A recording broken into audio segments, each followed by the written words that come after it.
శ్రీమాత్రే నమః. శివాయ గురువే నమః. నమస్కారం అండి అందరికీ. ఈ వీడియో ముఖ్య ఉద్దేశము అమ్మవారి నామాలను తప్పులు లేకుండా ఉచ్చరించడము, ఇంకా వాటిలోని లోతైన అర్థాలను తెలుసుకోవడం మాత్రమే. మంత్ర సాధన చేయదలిచిన వారు గురువుగారి పర్యవేక్షణలు చేయవలసిందిగా మనవి. మనము లలితా సహస్రనామ పారాయణం చేస్తున్నప్పుడు 10వ నామము మనోరూపేక్షు కోదండ అని చదువుతాము. కానీ ఇవి మీకు తెలుసా? అమ్మవారి చేతిలో ఉన్న విల్లు ఎందుకు వెదురుతో కాకుండా చెరుకు గడతో చేయబడిందని, ఈ నామం పలకడం వల్ల మన మెదడులో ఎటువంటి మార్పులు జరుగుతాయని, మన నిత్య జీవితంలో ఎదురయ్యే మనోవేదనలను ఈ నామం ఎలా తగ్గిస్తుందని, ఈరోజు ఈ వీడియోలో మనము ఈ నామానికి సంబంధించిన సరైన ఉచ్చారణ, శాస్త్రీయ కోణము, ఇంకా దీని వెనుక ఉన్న ఒక అద్భుతమైన రహస్య కథను తెలుసుకుందాము.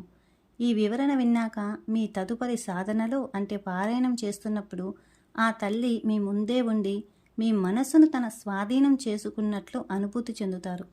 వీడియోని స్కిప్ చేయకుండా చివరి వరకు చూడండి. ఎందుకంటే చివరిలో ఈ నామాన్ని ఎలా అన్వయించుకోవాలో ఒక చిన్న ఉదాహరణతో వివరిస్తున్నాను.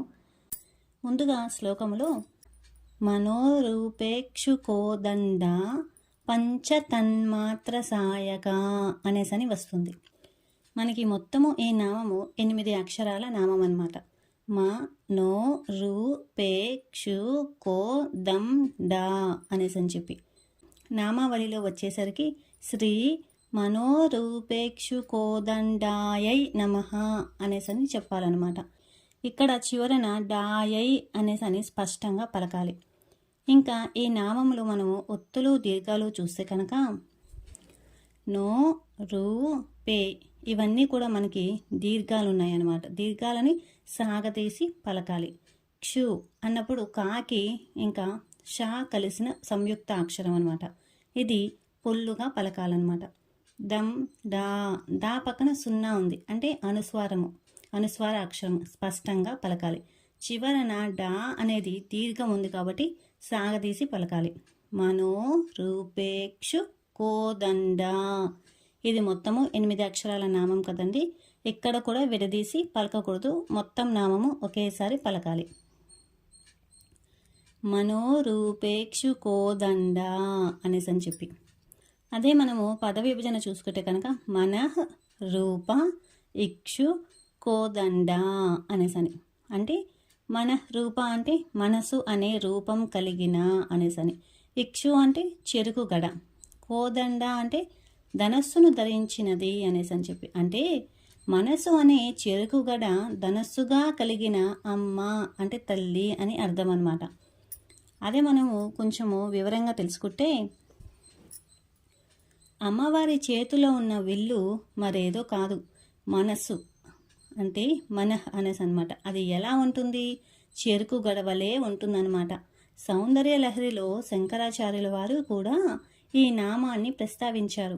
దేవతలకు ఆయుధాలు బయట ఉంటాయి, కానీ లలితాంబకు అవి మన అంతఃకరణంలో ఉంటాయి అనేసని అంటే ఏంటి?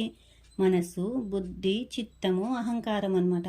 అంటే మన మనసే ఆమె చేతిలో ఒక ఆయుధం అన్నమాట. అదే మనం ఇప్పుడు స్థూలార్థం చూసుకుంటే అమ్మవారి ఎడమ చేతిలో ఉండే 5 గనుపుల చెరుకు విల్లు అది ఎరుపు రంగులో ఉండి మధురంగా ఉంటుందన్నమాట. సూక్ష్మ అర్థం తీసుకుంటే ఇది మనలోని సంకల్ప శక్తికి ప్రతీక, ఏదైనా చెయ్యాలి అనే ఆలోచన పుట్టే చోటు అన్నమాట. అంతరార్థం చూస్తే పరమాత్మ సృష్టి చెయ్యాలనుకున్నప్పుడు కలిగిన మొట్టమొదటి సంకల్పం ఈ మనసు. మాయా ప్రపంచంలో మనల్ని బంధించేది, విడిపించేది కూడా ఈ మనసే. యోగ శాస్త్రం ప్రకారం చూస్తే కనుక ఈ నామము మన భ్రూమధ్యంలో ఉండే ఆజ్ఞాచక్రంతో అనుసంధం కలిగి ఉంటుంది. అంటే మనసుకి స్థానము ఇక్కడే. అలాగే విల్లుకు ఉండే అల్లెతాడు లాంటి ఈ నాడులో మన శ్వాసను నియంత్రించడం ద్వారా మనసు అనే విల్లును అమ్మవారికి స్వాధీనం చేయవచ్చన్నమాట. అదే మనము బీజాక్షరాల శక్తి చూసుకుంటే కనుక క్షు అనే అక్షరం పలికేటప్పుడు గాలి వేగంగా బయటకు వస్తుంది. ఇది మెదడులోని ఫ్రాంటల్ లోబీను ప్రేరేపిస్తుందన్నమాట. దీనివల్ల నిర్ణయాధికారము పెరుగుతుంది. అదే మనము శబ్ద తరంగాలు మన మెదడులోని ఆల్ఫా వేవ్స్ను పెంచుతాయి. మనోరూపే అని దీర్ఘాలు తీస్తూ పలకడం వల్ల, అంటే మనోరూపేక్షుకోదండ అనే దీర్ఘాలు తీస్తూ పలకడం వల్ల రక్తపోటు తగ్గుతుంది, నాడి వ్యవస్థ కూడా శాంతిస్తుందన్నమాట. ఇంకా అక్షర గణిత ప్రకారంగా చూస్తే కనుక ఈ నామం మొత్తము 8 అక్షరాలు ఉన్నాయి. అంటే 8 అంటే అష్ట ప్రకృతి అని, అంటే పంచభూతాలు, మనస్సు, బుద్ధి, అహంకారము. పంచభూతాలు ఎన్ని? 5, మనస్సు 1, 6, బుద్ధి 1, 7, అహంకారము 8. వీటన్నిటినీ అష్ట ప్రకృతి అనేసి అని అంటారనమాట. సంఖ్యాశాస్త్రం ప్రకారము 8 అంటే శని అనేసని. శని అంటే క్రమశిక్షణ. అంటే ఈ నామం జపిస్తే అల్లకల్లోలంగా ఉండే మనసు కూడా క్రమశిక్షణలోకి వస్తుంది అనేసి అని చెప్పి, ఏదైనా కానీ మనం సాధన చేయాలన్నా, ఏవి చేయాలన్నా, జపం చేయాలన్నా కానివ్వండి, మనసు నిలకడగా ఉంచుకొని ఆ నామాన్ని మనం 4 సార్లు 5 సార్లు కాకుండా కనీసము ఎటు లేదన్నా 21 సార్లు, కుదిరిన వాళ్ళు 108 సార్లు ప్రశాంతంగా తప్పులు లేకుండా చేసి చూడండి. చాలా మంచి ఫలితాన్ని చూస్తారు మీరు. అలాగే మనము ఇంకొక మాట అండి, ఇప్పుడు నేను చెప్పేటివన్నీ కూడా ఎలా పలకాలి, ఉచ్చరించాలి, తప్పులు లేకుండా ఎలా నేర్చుకోవాలి, అర్థం తెలుసుకొని భావన చేస్తూ అమ్మకి దగ్గర అవుతారు అనేసని నేను మీకు వివరంగా చెబుతున్నాను. ఎవరైనా మంత్రంలాగా చేసుకోవాలి అనుకుంటే కనుక గురువు దగ్గర ఉపదేశం తీసుకొని చేయండి. ఒక చిన్న మనవి అనమాట ఇది.